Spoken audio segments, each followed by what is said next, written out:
आप सभी लोगों को मेरा नमस्कार। मैं प्रियंका पांडे। आज मधुमक्खियों के बारे में मैं फिर से एक वीडियो लेकर आप लोगों के सामने आई हुई हूँ। इस वीडियो को बनाने का मेरा मुख्य उद्देश्य बस इतना है कि बहुत सारे ऐसे लोग हैं जो मौन पालन का कार्य शुरू करना चाहते हैं, लेकिन जो बेसिक जानकारियां होती हैं वो उन्हें पता नहीं होती हैं। तो मेरी इस वीडियो के माध्यम से सभी तक ये जानकारियां पहुंच जाए। आज मैं आप लोगों को बताऊंगी कि एक मधुमक्खी के छत्ते में, एक कॉलोनी में कितने प्रकार की मधुमक्खियां होती हैं, कौन कौन सी होती हैं, उनका जीवन काल कैसा रहता है, उनका कार्य क्या क्या होता है। देखिए, एक जो मधुमक्खी का छत्ता होता है वो केवल एक छत्ता नहीं, बल्कि ये एक अत्यंत संगठित और अनुशासित समाज होता है। ये एक मधुमक्खी के छत्ते में मुख्यतः 3 प्रकार की मधुमक्खियां पाई जाती हैं: रानी मधुमक्खी, श्रमिक मधुमक्खी और नर मधुमक्खी। इन तीनों का कार्य आपस में अलग अलग बटा रहता है। जैसे रानी मधुमक्खी का कार्य अलग होता है, श्रमिक मधुमक्खियों का कार्य अलग होता है और नर मधुमक्खियों का कार्य अलग होता है। तो मैं आपको सबसे पहले रानी मधुमक्खी के बारे में बताऊंगी। जो रानी मधुमक्खी का कार्य होता है वो केवल और केवल अंडे देने का कार्य होता है। एक मधुमक्खी के छत्ते में लगभग हमारी 20,000 से 80,000 के बीच में मधुमक्खियां हो सकती हैं, और ये सब रानी मधुमक्खी के अंडों से होती हैं। और रानी मधुमक्खी का जो जीवन काल होता है वो 3 वर्ष से 5 वर्ष के बीच में होता है। जो रानी मधुमक्खी होती है वो पूरे घर को संभालती है। जैसे हमारे घर में हमारे परिवार के मुखिया का कार्य होता है, उसी तरह का कार्य हमारी रानी मधुमक्खी का भी होता है। और जब अब बात आती है नर मधुमक्खी की, जो नर मधुमक्खियां होती हैं उन्हें ड्रोन बीबी कहा जाता है। उनका कार्य केवल और केवल प्रजनन तक का ही होता है, और प्रजनन करने के बाद वो स्वतः ही मर जाती हैं। इसके बाद श्रमिक मधुमक्खियां आती हैं। जो श्रमिक मधुमक्खियां होती हैं उनका कार्य पूरे छत्ते में सबसे ज्यादा होता है।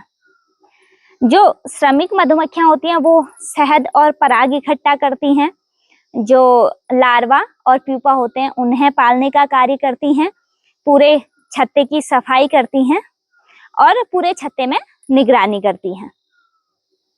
इसी के साथ जो इनका जीवन काल होता है ये 1 से 1.5 महीने का होता है। और 1 से 1.5 महीने में नर मधुमक्खी या श्रमिक मधुमक्खी कैसे कैसे बढ़ती हैं वो मैं आपको बताती हूँ। इनका जीवन काल केवल 1.5 महीने का होता है। 1.5 महीने में 0 से 3 दिन रानी मधुमक्खी द्वारा जो अंडा दिया जाता है वो अंडे के रूप में रहती हैं। 3 से 6 दिन वो लार्वा के रूप में परिवर्तित होकर रहती हैं। 7वें दिन ये प्यूपा बन जाती हैं। जब ये प्यूपा में परिवर्तित हो जाती हैं तो उसके बाद जो मधुमक्खियां होती हैं वो इन्हें एक प्रकोष्ठ में बंद कर देती हैं।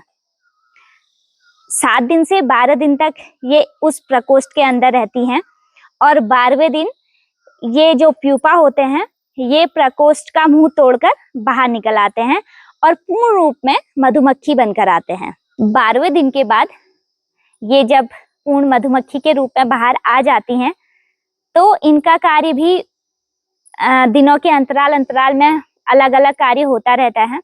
जैसे 1 दिन से 3 दिन तक ये सफाई कर्मी का कार्य करते हैं, और 3 दिन से फिर ये 12 दिन तक नर्स मधुमक्खी का कार्य करती हैं। नर्स मधुमक्खी मतलब छोटे छोटे जो लार्वा प्यूपा होते हैं उनकी देखभाल करना। और उसके बाद फिर 12 दिन से 18 दिन तक ये निर्माणकर्ता का कार्य करते हैं, यानी कि मिस्त्री का कार्य करती हैं, जैसे छत्ता लगाना, प्रकोष्ठ बनाना।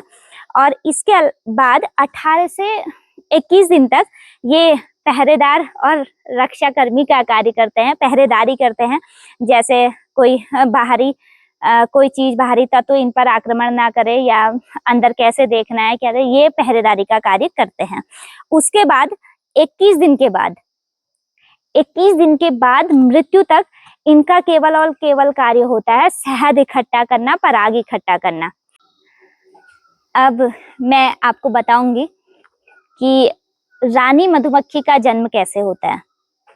श्रमिक मधुमक्खी और जो नर मधुमक्खी होती है उसके बारे में मैंने आपको बताया। अब जो रानी मधुमक्खी का जन्म होता है वो रानी मधुमक्खी ही निर्धारित करती है कि कब उसका जन्म करना है। जब जैसे हमारे परिवार में हमारे बड़ों द्वारा हमारे परिवारों का विभाजन किया जाता है किसी न किसी कारणवश, तो इसी तरह जब रानी मधुमक्खी को लगता है कि हमें भी अपने परिवार का विभाजित कर लेना चाहिए, तो वो श्रमिक मधुमक्खियों को आदेशित करती है कि एक अलग तरीके का प्रकोष्ठ बनाया जाए जिसमें रानी मधुमक्खी का जन्म होगा।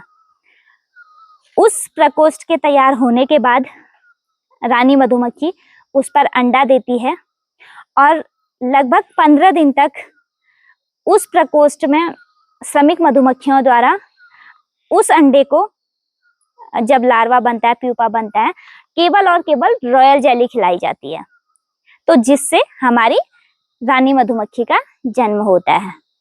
इसका जन्म 15 दिन के अंतराल में होता है। तो ये थी मधुमक्खियों के बारे में जानकारी कि एक मधुमक्खी के बॉक्स में कितने प्रकार की मधुमक्खियां रहती हैं, क्या क्या उनका कार्य होता है और कितने दिन में वो विकसित होती हैं, कितने दिन में मधुमक्खियां बनती हैं और कैसे क्यून बी का निर्माण किया जाता है।